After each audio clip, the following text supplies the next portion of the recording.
Saudara Penasihat Presiden Bidang Ketenagakerjaan dan Kesejahteraan Buruh berdialog dengan ratusan buruh PT Master Wovenindo di Maruna, Jakarta Utara. Pertemuan digelar untuk menyikapi kasus PHK massal 7 tahun lalu yang pesangonnya hingga kini belum dibayar.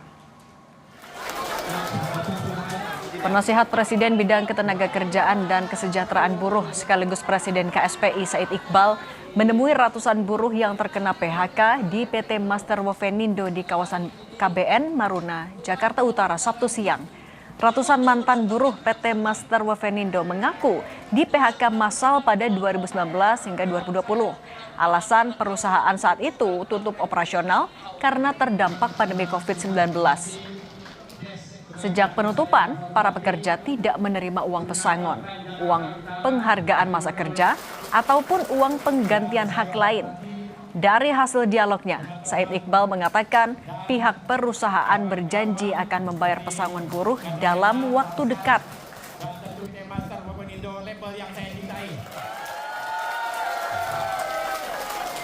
Pertama, sebelumnya membuka, mari kita nyanyikan lagu kebangsaan Indonesia Raya kepada Ketua PT Master Wovenindo Label.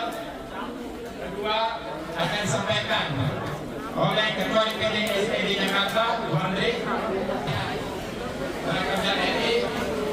Keempat, sambutan dari DES. Kelima, sambutan langsung nanti yang diberi dari orang Ketenagakerjaan dan Kesehatan Buruh.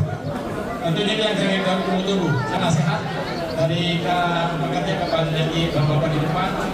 Nanti juga ada penyerahan untuk keluarga pekerja. Assalamualaikum. Menaker menaruh perhatian serius, Kapolri menaruh perhatian serius. Oleh karena itu kita ingin memastikan pengusaha membayar hak-hak buruh yang terabaikan udah hampir 7 tahun.